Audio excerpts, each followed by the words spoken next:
know, the Boise School District, the City of Boise, the United Way of Treasure Valley, and other community partners joined together in 2015 to create community resource centers at Hawthorne and Whitney Elementary Schools, two high-poverty Boise elementary schools.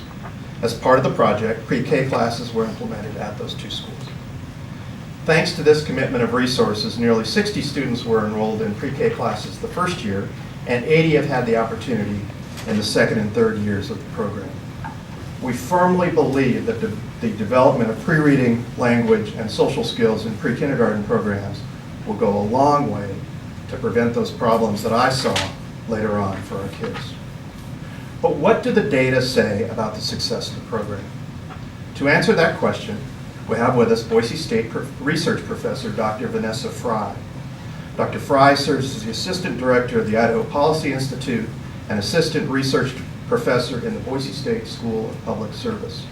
Vanessa has conducted the third-party evaluation of the Boise Pre-K Project and is here today to share the results of her research. Dr. Fry?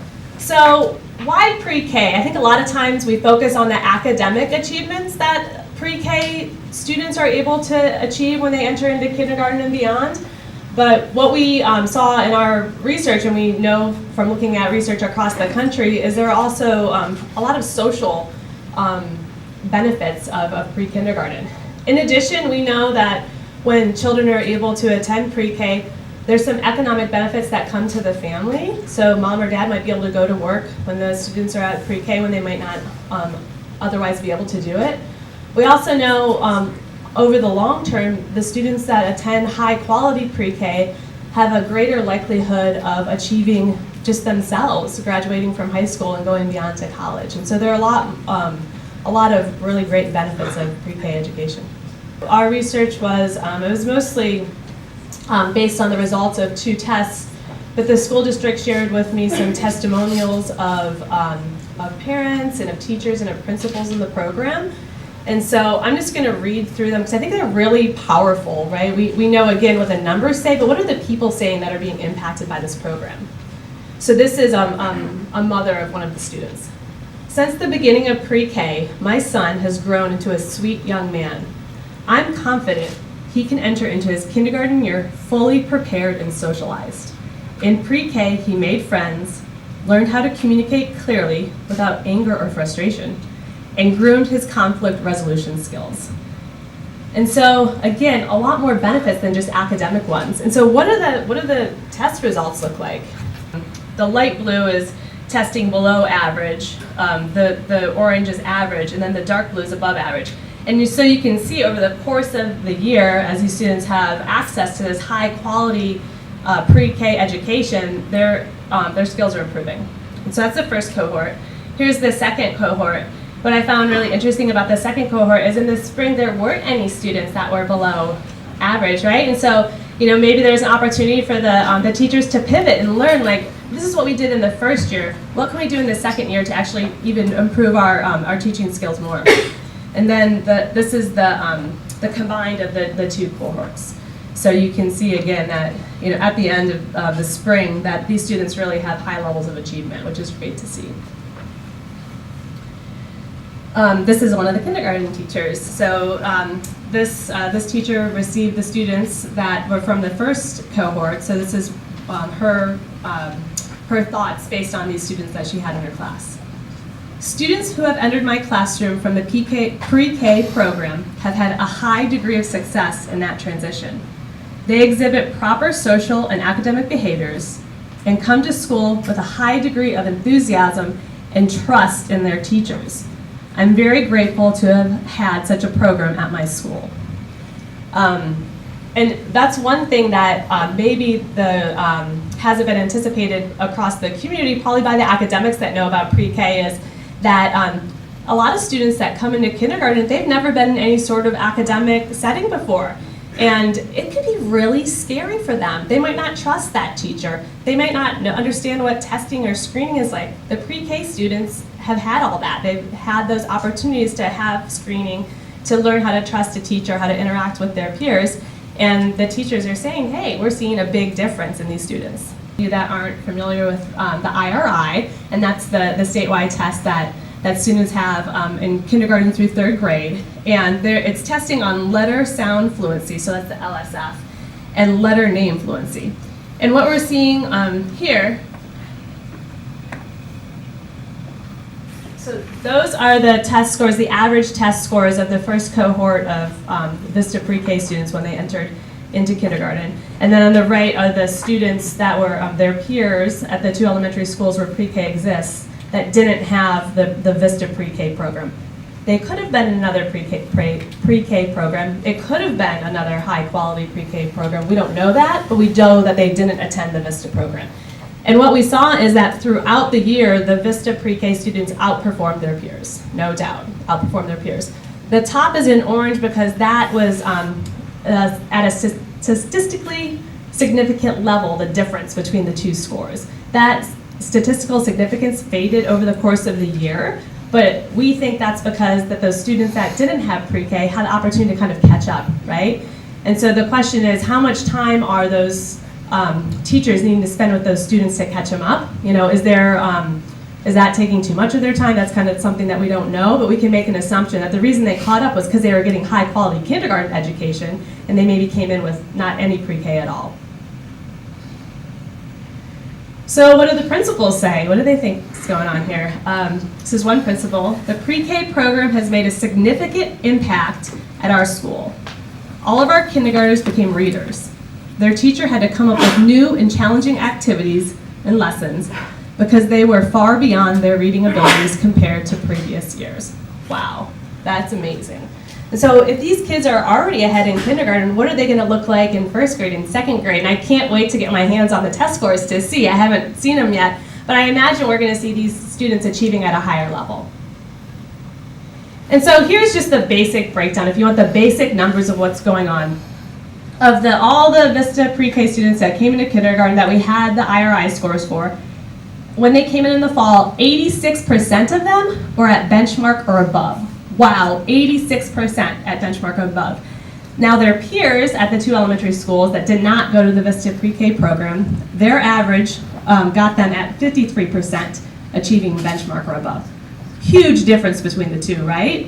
Now what's it look like in the school district overall? Because we know that that Whitney and Hawthorne, the students, this is a Title I school, and so these students might be coming from different environments than some of the other students in the elementaries across the district. But even looking at the average score across the district, 64% of kindergartners are achieving benchmark above on that first IRI. So the Vista Pre-K program is clearly having a big impact on the students that are attending it.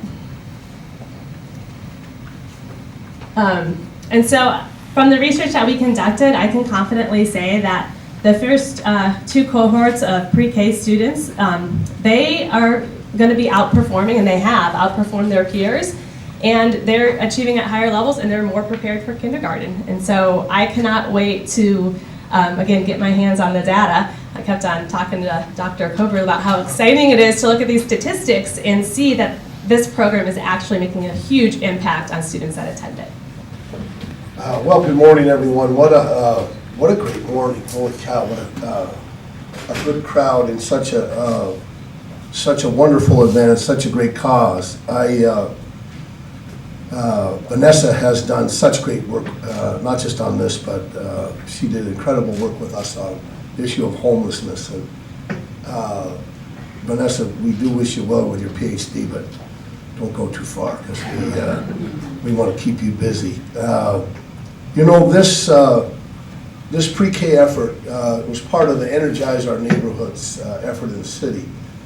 And you can tell the success of a program like that. First of all, it takes you know, some courage to step out of what we normally do. What the idea was, if we focus on one particular neighborhood, and rather than spread our resources out, if we take the Vista neighborhood and focus all our attention, police and parks, and work on the transportation element, on housing.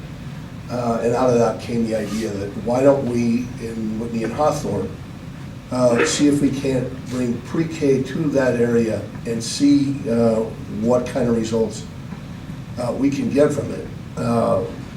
And I just can't thank so many people enough. I'm going to miss some, but I want to thank a couple. First of all, Don Coberly and the Boise School District. I know we have some trustees here. From the first discussion, it was how do we help you and how do we help each other make this happen. So we can't say enough about how just how ready they were to dig in and try this. Boise City Council, I think we have Warren McLean, Mary Ann Jordan, Ben Quintana, all three of them are here.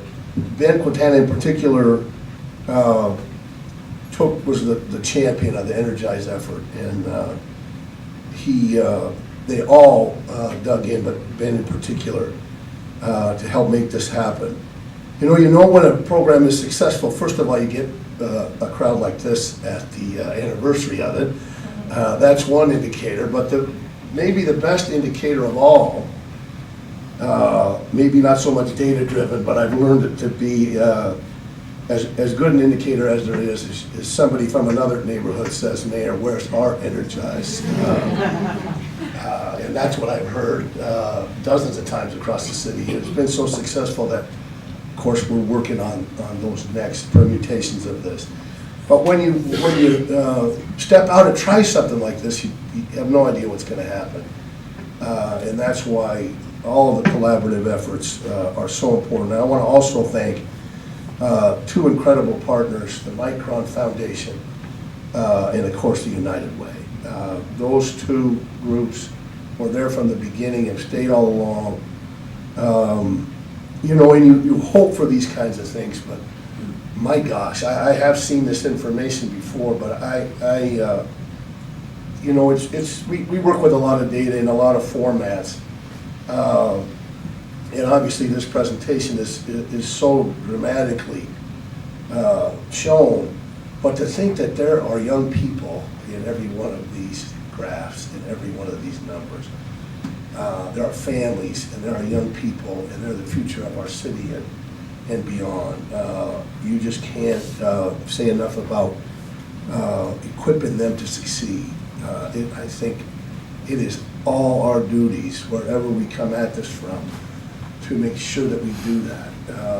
Our hope in the beginning of this project was to have some fresh local data to be able to use to advocate for this issue. I know there are either are or were some legislators here, and they are legislators that believe that pre-K should be extended, not just throughout the city of Boise, but across the state of Idaho. And we all cannot quit until that happens.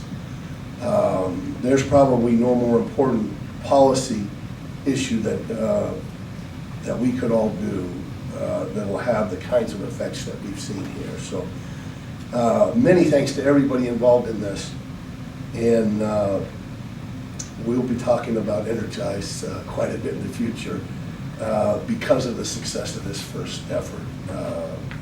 And now it's my pleasure to invite Mrs. Dangler Shaw and her pre-K in. We have a song that we do every day called Hello Friend.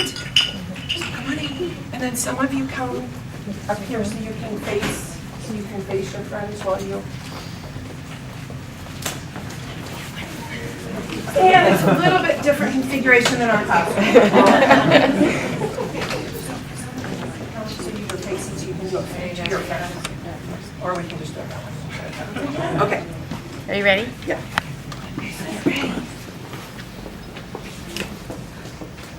You probably have to put it. Oh, where's the volume?